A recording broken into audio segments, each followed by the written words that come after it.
afternoon, everyone, especially to you, Ma'am Nugget. We are the next and last reporter, and our assigned topic is all about aspect of culture. Aspect of culture is the different parts that make up the way people live, or the things that people share, like belief, food, clothing, language, and tradition that make our way of life unique. Culture. What is culture? Culture is everything that shape how people live. It affects on how we think, what we believe, how we act, and how we relate to others. It guides our daily behavior and help us understand the world around us. Like for example, how we think. Filipinos believe in bayanihan or helping each other. So they think that helping each other or working together is important. Next is what we believe. Of course, Filipinos are so religious. We believe in praying, going to church, and trust God during challenges. Next is how we act.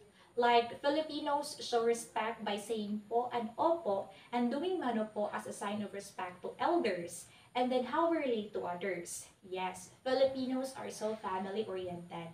We build big houses and so that we can stay close to our families or loved ones, and then we celebrate together like fiestas, Christmas, and birthdays. So these are some of the example of Filipino culture that guide us or help us how to live. Culture has two main parts, the non-material culture and material culture. Non-material culture is a type of culture that you cannot touch them, you cannot hold them, in the matter of fact that these are the way of how people think or act. So these are the ideas, values, beliefs, or ways of thinking that guide or help us how to behave. So like for example, morals or the ideas between what is right and wrong. Language, how people speak and communicate. Tradition, help us what or when to celebrate. The rules, norms, and laws society expect us to behave. So in short, non-material culture is a type of culture that you cannot touch them, you cannot hold them, because these are the things that we feel, think, and value, and not the physical objects we use. Material culture is a type of culture that we can see, touch, or use. These are the physical objects that made or used by people in a society. So like for example, sa food, na adobo, puto, and lechon. In clothing pod na ay barong, Filipiniana, or our school uniforms. Sa house and buildings like mga bahay kubo, churches, and school. And then sa tools naman po og ang technology like cell phone, vehicles, and etc. So in short, material culture does refer to the things or the people create or use in our daily life. Characteristic of culture. So number one is learned behavior. So learned behavior is something that you learn from your teacher, parents, classmates, friends, or community. So you aren't born knowing it. Like you learn it through practicing, experience, listening, or watching. So like for example, riding a bike and praying before you eat, or brushing your teeth every day. So, this characteristic of culture kay you learn it like through experience or practicing and listening or watching. Like dili na siya inborn. Next is culture is abstract. So culture is abstract. This means that many parts of culture cannot be seen or touched, but we know that there exists because we can feel them, observe them, or experience them. Like for example, we cannot see respect, but we see it when people saying po and opo. We cannot touch hospitality, but we feel how Filipino people welcome their guests warmly, and we cannot hold faith, but we see when people pray. Next is culture as a pattern of learned behavior. So this means that people don't act alone. How one person behave often depends on how others behave. Over time, this repeated and shared behavior is a form pattern that becomes normal in our community. Like for example, if someone is smiling at you, so diba, it is a pattern or atuhang behavior nga mobalik sa taong smile niya. And then if moadto ta, like for example, moadto ta sa mga company or schools, kay natay mga requirements nga atong i-comply.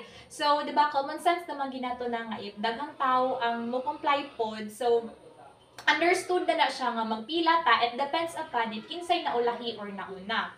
So culture is a pattern of learned behavior. It is a way of how one person behave often depends on how others behave. And that would be all. Thank you.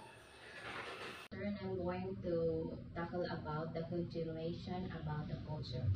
First part is culture is the products of behavior. So culture learnings are the products of behavior. And as the person behaves, there occur changes in him. So he acquires the ability to swim, to feel hatred towards someone, or to sympathize with someone. So they have grown out of his previous behaviors in both ways. Then, human behavior is the result of behavior. So the experience of other people are impressed on one as he grows up, and also many of his traits and abilities have grown out of his own past behavior. One and the example for that is saying po and opo in the Philippines shows respect. So that repeated behavior becomes part of Filipino culture. The next part we have culture includes attitudes, values, knowledge. So there is widespread error in the thinking of many people who tend to regard the idea, attitudes, and notions which they have as their own. And it is easy to overestimate the uniqueness of one's own attitudes and ideas. When there is agreement with other people, it is largely unnoticed.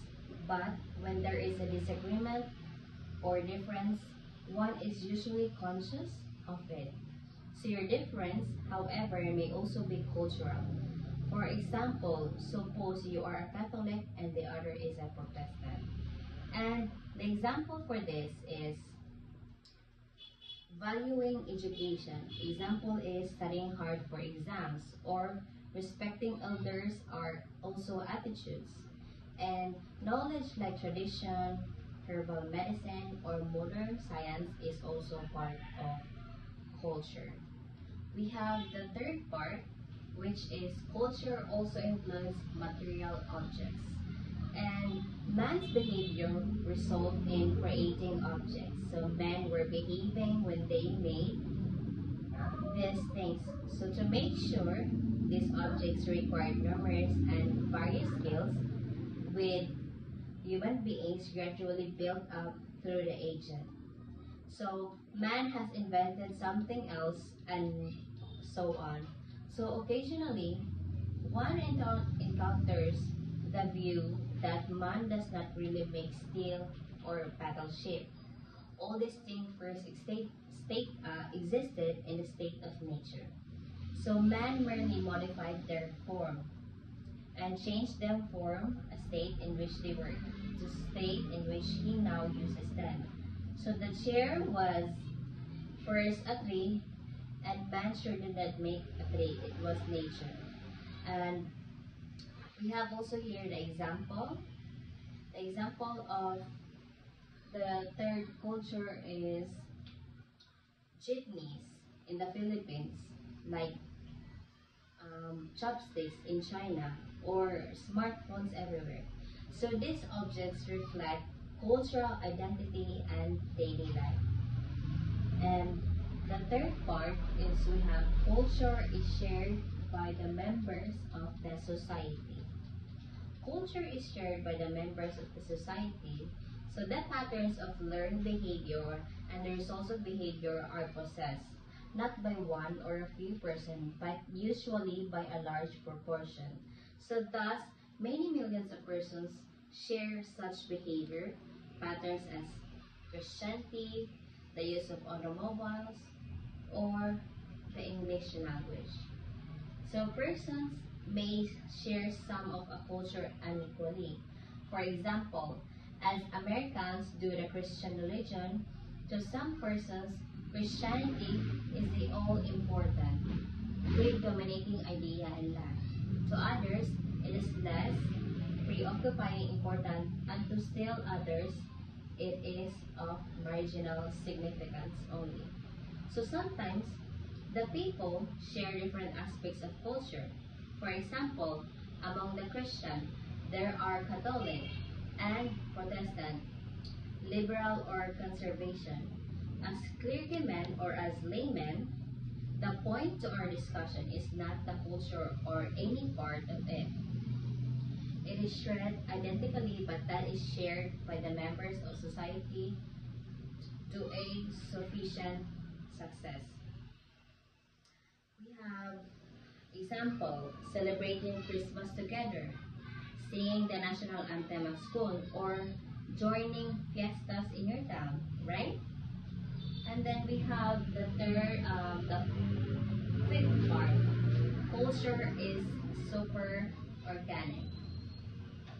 Culture is sometimes called super organic. It implies that culture is somehow superior to nature. The word superorganic is useful when it implies that what may be quite a different phenomenon from a cultural point of view. For example, a tree means different things to the botanist who studies it, the old woman who uses it for shade in the late summer afternoon, and the farmer who picks its fruit, the motorist who collides with it, and the young lovers who carve their initials in its trunk. So the same physical object and physical characteristics, in other words, may constitute a variety of quite different cultural objects and cultural characteristics. Example, even if one person stops saying po ano po, the practice continues because culture exists beyond individuals.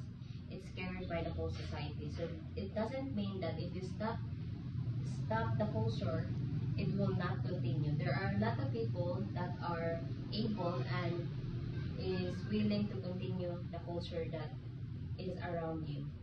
We have the next part. Culture is pervasive. Culture is pervasive because it touches every aspect of life. So the pervasiveness of culture is manifest into two ways. First, culture provides an unquestioned context within which individual action and response take place. Not only emotional action, but relational actions are governed by cultural norms.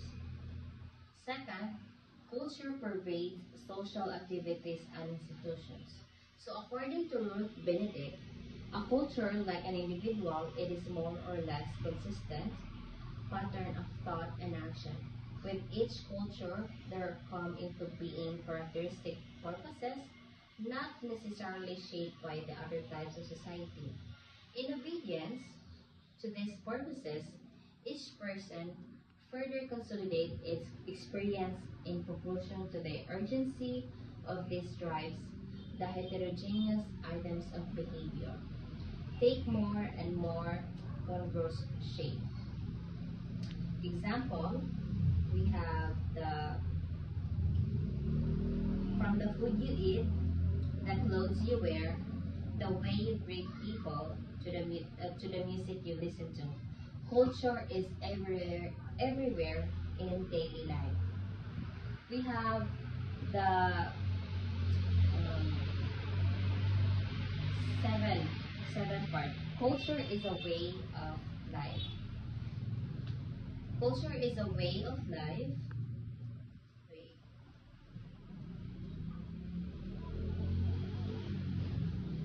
Culture is a way of life means simply the way of life of a people of their design for living. Knuckleholm and Kelly define it in the sense that a culture is a historically derived system of explicit and implicit designs of for living, which tends to be shared by all or specially designed members of a group. culture refers to similarities in word and action, which can be directly observed. For example, the adolescent cultural behavior can be generalized from regularities in dress, mannerism, and conversation. Implicit culture exists in abstract forms which are not quite obvious. So the example for that is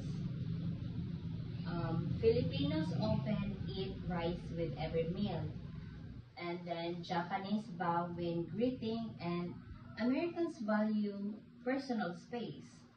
So these everyday habits show culture as a lifestyle. We have the second to the last, culture is a human product. Okay, so culture is not a force operating by itself and independent of the human actors. So there is an unconscious tendency to defy culture, to endow it with life and treat it as a thing. Culture is a creation of society in interaction and depend for existence upon the continuance of society. In a strict sense, therefore, culture does not do anything for its own. It does not cause the individual to act in a particular way, nor does it make the normal individuals into a maladjusted one. Culture, in short, is a human product. It is not independently endowed with life. So, culture does not happen by itself. Like, it does not perform by itself. So, it is performed by the human itself. That is why it is called culture is a human product. And we have the example TikTok dances, right? The K-pop music or even memes online are created by humans, and then they become part of modern culture. And we have lastly, culture is idealistic. So culture embodies the ideas and norms of a group. So it is sum total of the ideal patterns and norms of a behavior of a group. Culture consists of the intellectual, artistic, and social ideals and institutions which the members of the society profess and to which they strive to confirm. We have example is the idea of bayanihan, that is a community spirit, right? And in the Philippines is an ideal value. Even if not everyone practices it daily, it still remains a cultural idea. Like it is nature in the Filipinos to help one in need. That's all. Thank you. So, to continue our topic about characteristic of culture, one of these is culture is transmitted among members of the society. So, culture is not something we are born with. It is passed through generation to one another. So, the transmission happens through our families, schools, parents, communities, and even also the media. So, kuan man gud ang parents man gud kung unsa ang ilang nakita sa una sa ila ang mga ginikanan or sa ato ang lola is ila pong itudlo sa ilang anak. For example, anang kuan kani ang mano o kana ang muamin inig pag-abot sa balay or dili muamin inig kuan makita nimo imong lola o lolo. Because kuan man gud kana ang culture is mapasa siya through generation because of our parents, mga lolos and lolas nato kay kung unsa ilang nahibal-an sa una malamang ilang gid ipasa sa ato. So kuan so through communication man gud, intimidation and participation in social practice, culture continues to live and spread among members of our society. So, the second one is culture is continually changing. So, culture is not fixed man good. Mausob-usob gyud siya sa lain nga generation, then mausob na po siya sa lain nga generation. So, some changes happen slowly, like shift in language or tradition, while others occurs quickly due to kanaang modernization and globalization. Even if societies appear unchanged, subtle transformation always happens manggod kanang. For example, sa mga Pilipino sa una kanang the way di kanabitang communicate like kanaang sinulog sa una sa Cebu. So sa una ang ilang ginagamit is mag-meeting, maadto sa barangay, maadto pagid ang mga tao sa barangay kay para mo attend or para makabalo kung unsay announcement bahin sa sinulog. Then pero karon manggod kay na change na siya. True ko ana manggod ta karon kana ang modern era na siya nga. Modern era na ta karon like kuan kanang ang digital access sa mga tao is rapid na bitaw, so pwede na karon i-post sa kanaang social media like Facebook page or kanang Instagram or TikTok. So ang kuan gyud ang culture is ma-change gyud siya through time and time. So next is cultural is variable. So why this cultural is variable? So culture differ from one society to another, even among groups within the same society. Each society has its own way of life, its language, tradition, clothing, and beliefs. So within a single country, there can be subcultures. So for example, there is a Philippines. As a Filipino, we practice bayanihan. So ang subculture is this include na kanabitang mga kanaang another, for example ani is kanaang Muslims, Subanin, kanang Tausug. So in as a whole Filipino natay lahi nga culture, but sa kuan pod kanaang in subcultures ang Muslims, Subanin, Tausug napud sila kaugalingong cultures na ila ang kanaang gituuhan, mga beliefs nga ilang gituuhan. So kuan kanaang this means that kanaang within a single country there can be subcultures, smaller cultural groups that share traits with general culture but also exhibit distinct differences. So culture is an integrated system. So this means that culture functions as an organized and interconnected system. So every part of it, beliefs, traditions, values, and social norms work together to form a complete whole. When one aspect of culture changes, it can influence the others. So this integration ensures harmony and order within the society. So for example for this is the Filipino value of bayanihan. So is connected with our traditions of community cooperation and religious activities. So religious activities. So by showing how values and practice supports one another. Next is language is the chief vehicle of culture. So this means that language is the main tool through which culture is expressed, shared, and preserved. So it carries knowledge, beliefs, traditions, custom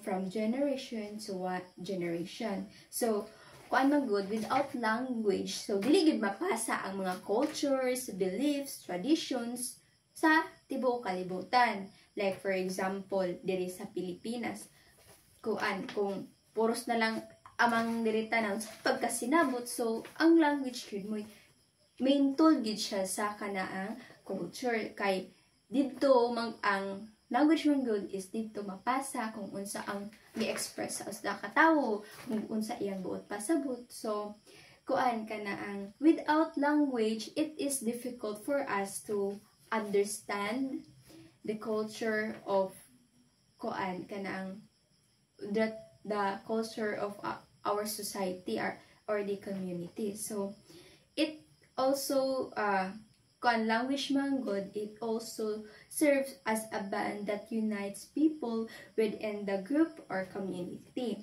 So for example, for this is that for us Filipino, so we use Tagalog to communicate other kanang mga tribes like kanang Muslims, Subanin, pero sa Subanin pwede mo punta mo communicate nila o mo communicate through using of kanaang Bisaya language. Sa in kuan pod kanaang ini pog matupunta, for example matuta sa Manila, so we use Tagalog because the language they use there is kanaang Tagalog. Then in international pod, so para pod maka communicate through foreign country, foreigners, so we choose to use the English language. So for lagi kuan ka ng English, so mogamit ana para pud makasinabot ta sa ubang tawo, dili na para dili pud magkana bitong makayos because we do not understand them. So for then kuan pagid ang language pagid is kuan pagid kana bitong so every country na magay different languages.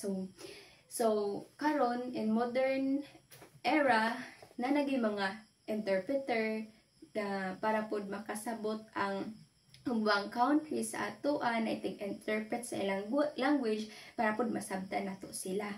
So that's why the language is powerful for passing the culture to generation to generation. So next is functions of culture. So functions of culture, so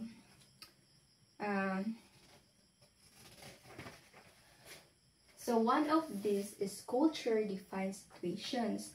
So each culture has many subtle skills which define each situation.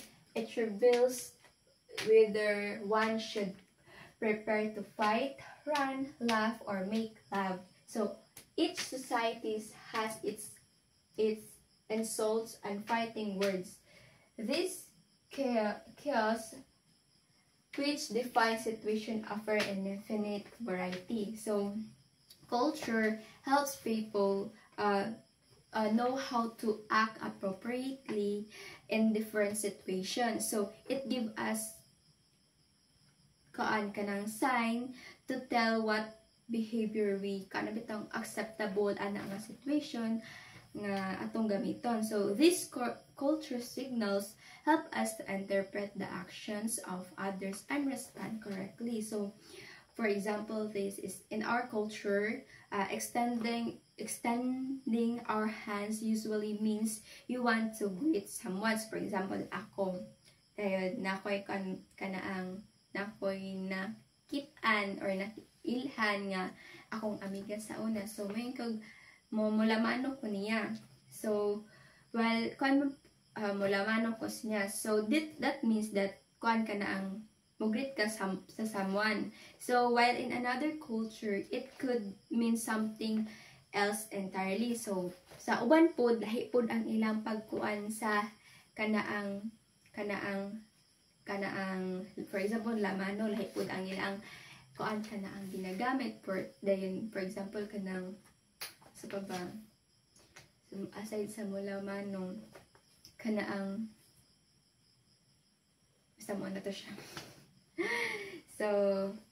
So for example is kanaang in Filipino culture it's common to respectfully to perform the mano gesture kanang gently taking the elder's hand and placing it on one's forehead. So katong giingon. So this act signals kuan siya kanang respect and humility. So especially in family or community gather settings like kanang kuan ay mga occasion like birthday, padto ka sa birthday sa imo ang lola. So moaming gid pud kaniya no. So dayon saying po at opo sa Filipino culture. So kanang for example is kanang bitang nakakay ka istorya nga mas kuan taas pag edad nimo, so mo gamit gyud kag po or opo.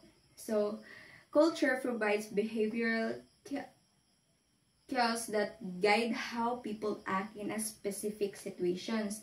In this case, Filipino culture teaches younger individuals to show respect through gesture and language when interacting with others. So these cultural signals help both parties understand each other's intentions and maintain social harmony.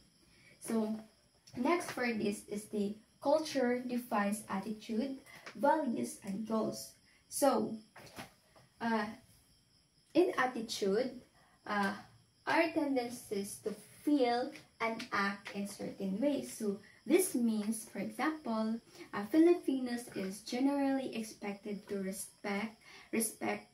respectful, obedient, and caring towards their parents and the elders. So in Kwanpod, in values, values are measures of goodness or desirability. So for example, this is that we value private property, governments, and many other things and experiences. For example is pagmamahal sa pamilya, love for the family, utang na loob, depth of gratitude. So, and pakikisama or smooth interpersonal relationship are highly valued this sa ato as a Filipino. Next is goals. So, goals are the attainments which our values define as worthy, winning the race, gaining the affections of a particular girl, for example, or becoming president of the firm. So, for example, is many Filipinos aim to finish school. So, especially kung ikaw estudyante, so gusto gyud ka makahuman og eskwela para makataang kay ang goal nimo is kanaang para nakay trabaho or dili kung mukuan ka mo take kag business para maka-provide sa imong mga needs in the future, and also para maka-provide ka in your own and also to your family. O kanang utang na loob, especially sa imong parents. So that's why the cultures teaches individuals what is right, good, and desirable. It shapes our values and guides us the forming attitude towards people and life situations. Culture also determines what goals we should pursue and what actions are worthy of respect or criticism. So next is culture defines myth, legends, and the supernatural. So this means that every culture has stories, myths, and legends that explain life, nature, and the unknown. So these serve my God to strengthen faith, give moral lessons, and bring comfort in times of hardship. They also reveal the supernatural beliefs and values of a group, shaping their own view of the world. So, for example, Filipino folklore si Malakas at Maganda or Maria Makiling. So, nag-reflect ni siya to our ancestors nga kanang bitong belief about creation and natural spirits. So for example is kanang kato si Maria Makiling. So believed to dwell in Mount Makiling in Laguna. So she portrayed as a beautiful bitong woman who protects sa kanaang nature. Mountains, like mountains, like protects the mountains, especially mga kagubatan, the nature of the nature. So according to legend, she helps kind-hearted villagers by leading food or guiding through the woods, but punish those who are greedy or respectful. So, for example, katong Maria Makiling makakuha gyud tag lessons in life nga ang nature kinahanglan gid nato i-preserve to our kuan naman pod kaayuhan. So, kato siya nga myth, nag-define dito siya sa ato ang kuan kana ang culture as a Filipino nga kinahanglan gid nga kana protektahan nato ang ato ang mga kagubatan, mga kana ang especially sa kanang kagubatan kay mo na ga-protect sa ato sa mga kana bitaw mga baha mga kalamidad. So, next is culture provide behavior patterns.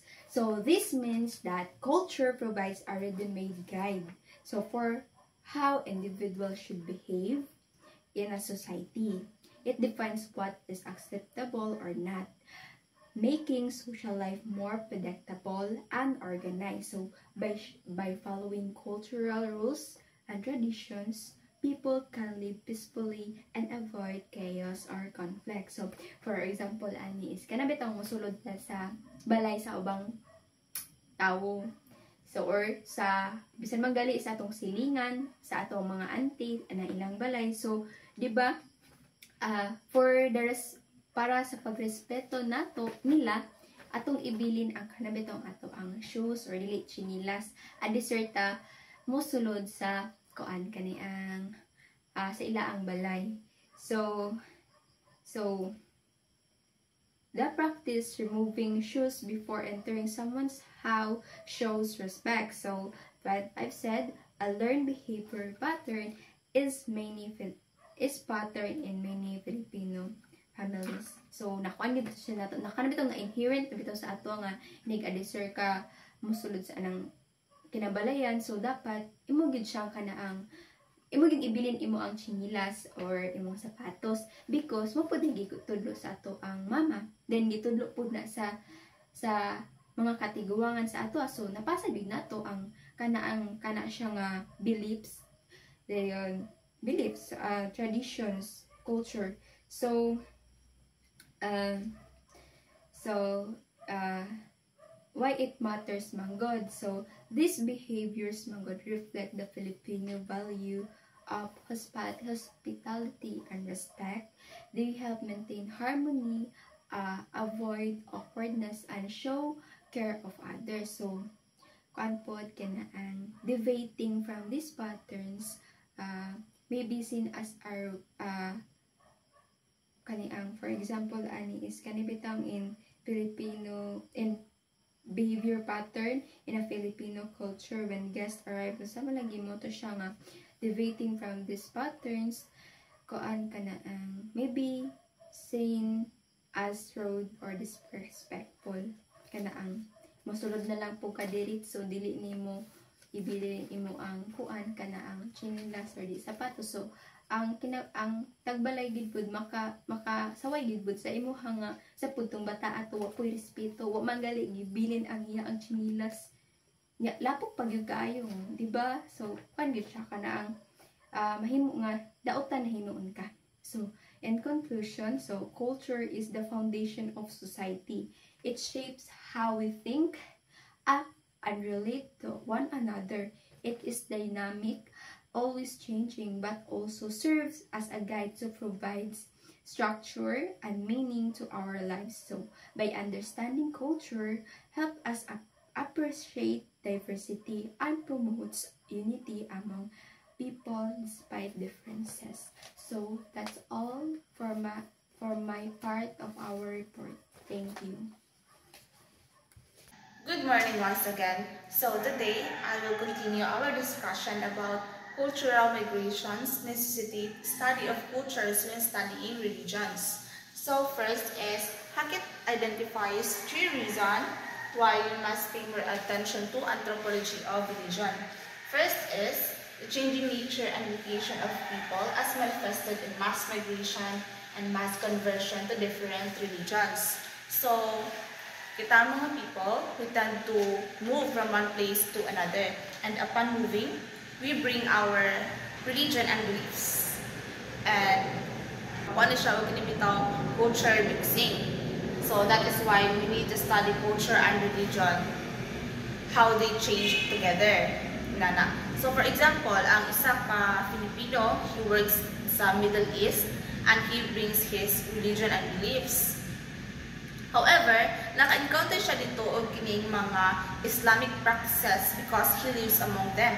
And ang isa po ka Arab, nagpuyo po siya sa kanang Philippines because he works here sa Pilipinas.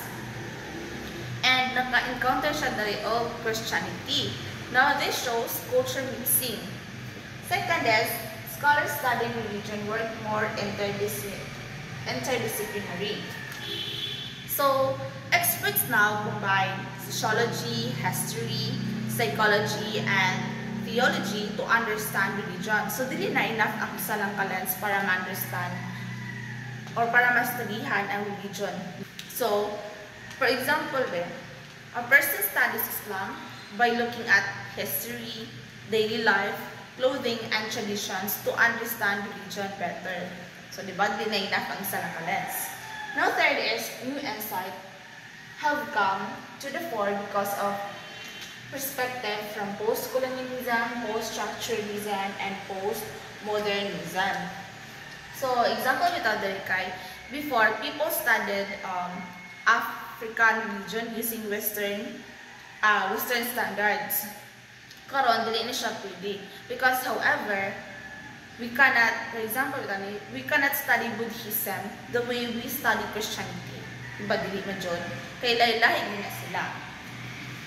Now, Tariq Ramadan, in discussing the possibility of interreligious dialogue, also refers to the importance of culture. He suggests that the principle of integration plays a dominant role in interactions between religions. So, kung bitang mga lain-lain, bitang mga religions bitaw, o di magtagbo sila, dapat they must,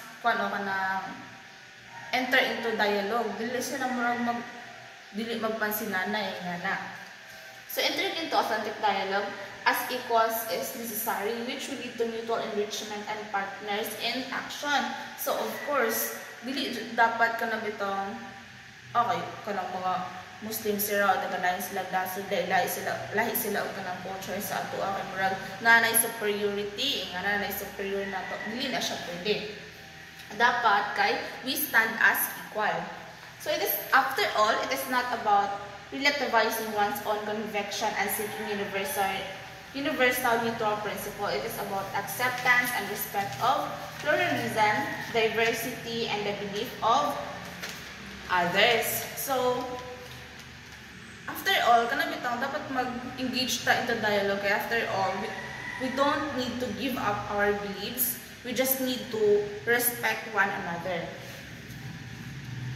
Now, how then to study religion when the borders of the religion and other identity overlap? So we have here the three scenarios of the problem.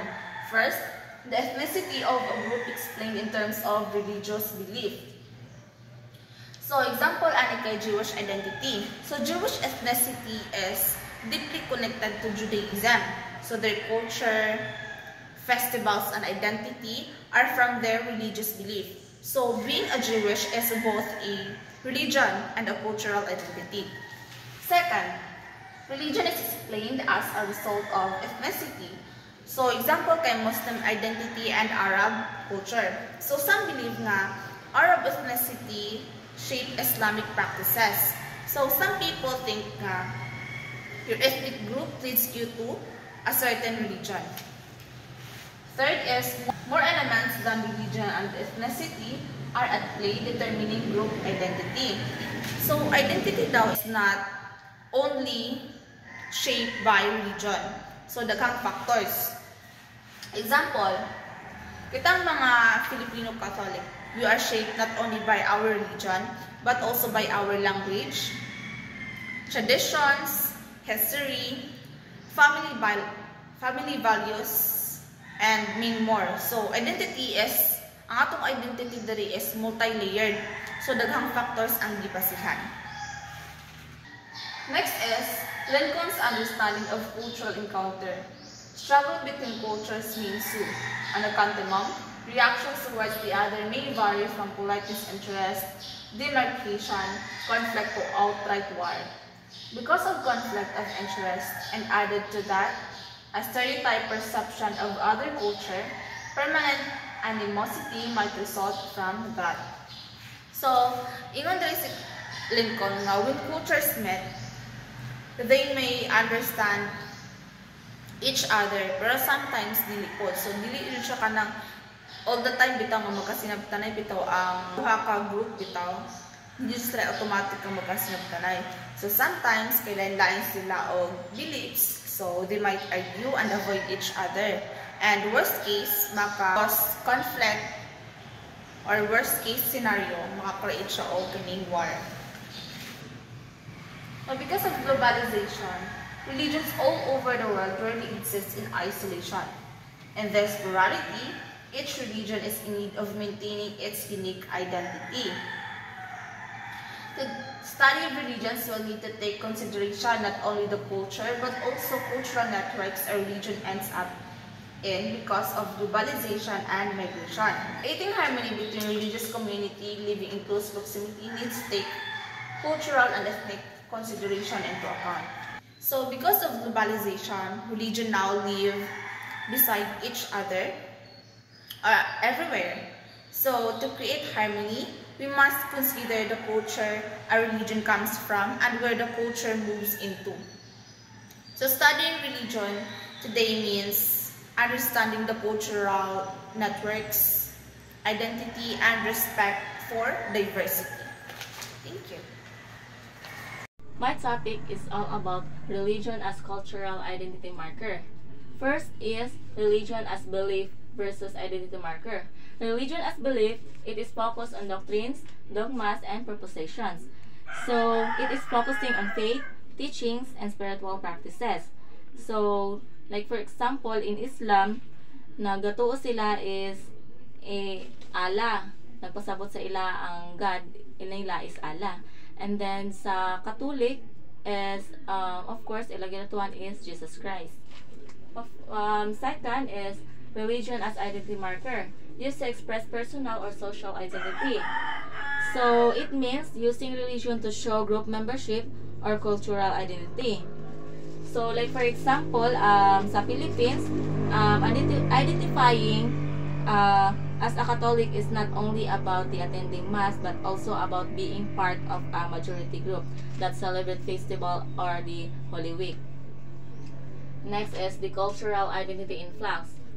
Koch builds on Woodhead's idea, noting that religion increasingly serve as a cultural identity marker, especially in Europe.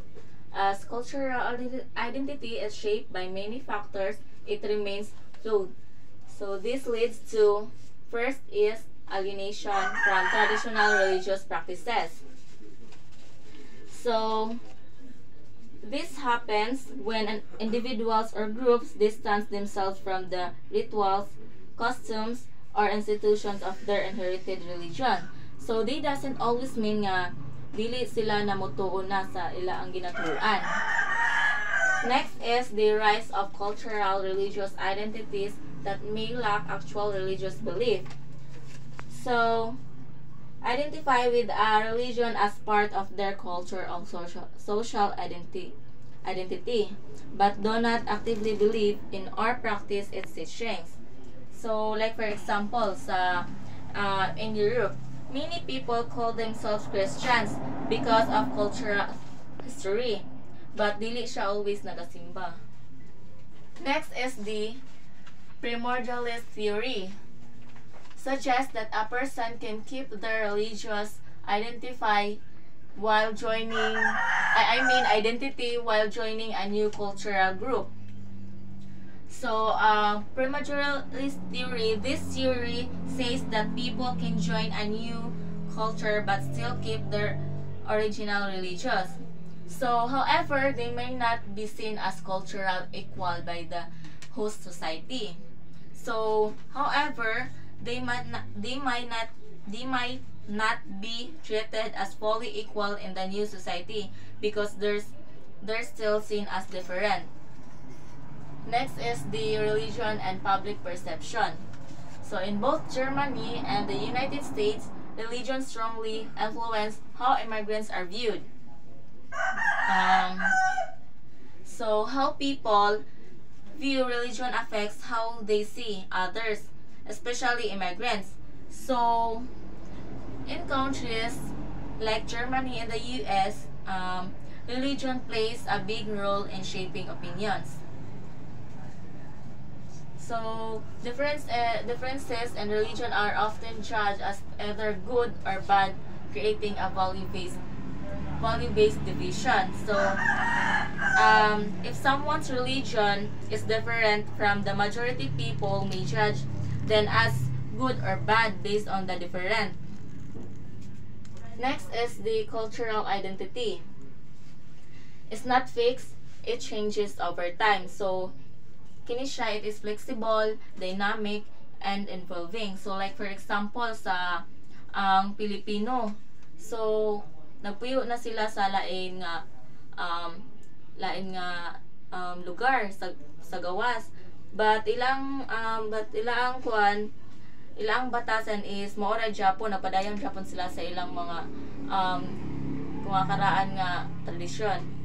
And then next is it is shaped by ideological interpretation and social interaction. So ang ideological interpretation is the belief, values, and worldviews we adopt, like religion, nationalism, or political ideas. So influence how we see ourselves and other, kung saan nila pag-influence sa ubang tao sa imua. And then the social interaction is we interact with family, peers, community, and society, reinforces or changes our identity. So like for example, as a Filipino student, moingon siya nga Catholic siya because of their family ideology, but their identities mausab ang iyang pananaw tungod sa makiguban siya sa ubang relihiyon, like kanabitong na mag-recruit siguro niya ana. Next is the philosopher Vroom suggests that the cultural exchange is more common and natural than maintaining as a singular cultural identity. So cultural exchange is common because people interact across borders, religions, and communities. So, like for example, sa Pilipinas, Western influences like Christmas trees and Valentine's Day with local traditions like Simbang Gabi. So, this shows cultural exchange shaping identity. Next is the conformity and respect at cultural borders. So, it is harmony among religious or cultural groups is possible when both sides practice mutual conformity. Conformity here means recognizing and respecting the differences, not adopting another culture's trait. So of course, ang conformity is monetary respect. So when both sides are willing to adjust and respect each other's practices, values, and difference. So like for example, sa Philippines, so of course ang mga Catholic og mga Muslim is mapadayon Japan sila sa ilang mga kaugalingon nga pagtuo. Bisan pa og pero magkita sila og conformity pinaagi sa pagrespeto, like kanabitong fiesta or mga holiday naman siya inana nga nang ang Christian na sila fiesta, but ang katong mga Muslim is dili lang sila mo respetuan na lang ba kung unsay mga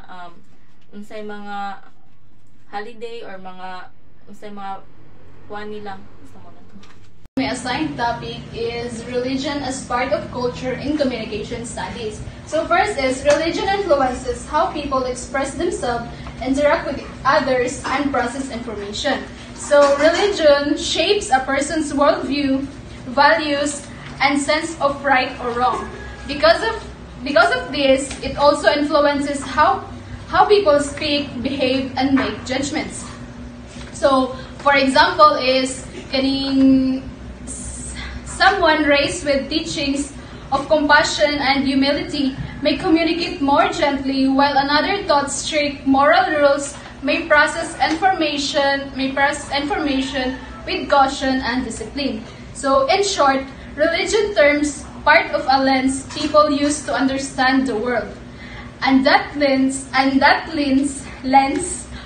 affects everyday communication. So the second part is the religion affects media use and preferences. So people often choose media, TV shows, movies, music, or online content that matches their beliefs and values. Religious individuals may avoid content they consider inappropriate and instead prefer programs or platforms that align with their moral standards.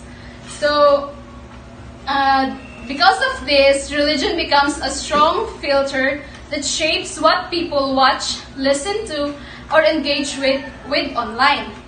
So, the next is religion influences health, medical decisions, and communication. So, many religions have teachings about the body illness, healing, or life and death decisions. These beliefs affects how people understand sickness and how they communicate with doctors. So for example, some may refuse certain treatment for spiritual reasons, while others rely on prayer alongside medical care. So religion therefore becomes a guiding force in how individuals talk about their health and make decisions regarding it. So the next is religious individuals show distinct media behavior. So this phrase explains that research shows that people with strong religious involvement often have different media habits compared to those who are less religious. So they are spend more time on religious content, avoid certain websites, or use media for spiritual growth and community connection. So this creates noticeable patterns in how religious individuals consume information and entertainment. So the next is religion and interpersonal communication. So religion as interpersonal communication, religion influences how people talk and relate to each other. It may encourage kindness, patience, forgiveness, and respect traits that can improve relationships.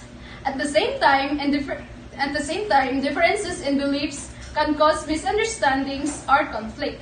This means religion can both strengthen bonds and create challenges in communication, depending on how people manage differences. So the next part is the religion and intercultural communication.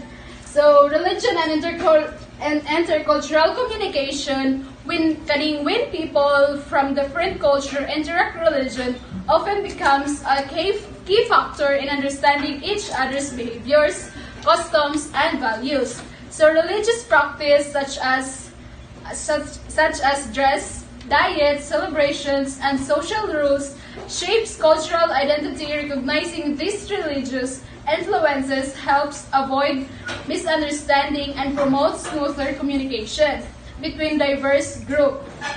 So the last part is religion as an integral part of one's culture. So religion is deeply woven into the traditions, customs, and daily practices of many communities. So it guides norms, shapes moral beliefs, influences celebrations, and even affects laws and social expectations. So because of this, understanding a culture often means understanding in its religious foundations. So religion is not just a belief system. It is part of how people live, think, and interact with the world. So in conclusion, religion remains one of the most influential forces shaping human communication and cultural behavior. From the way people speak and interact to the media they consume, the decisions they make, and health the decisions they make and help, and the way they relate across cultures. Religions act as a guiding framework that shapes everyday life. It molds values, strengthens identities, and creates patterns that are visible in both personal relationships and wider social interactions. Because religion is woven into culture, understanding its rules allow us to communicate with greater empathy, respect, and awareness. Ultimately, regarding the impact of religion help us build more meaningful connections in an increasingly diverse and interconnected world.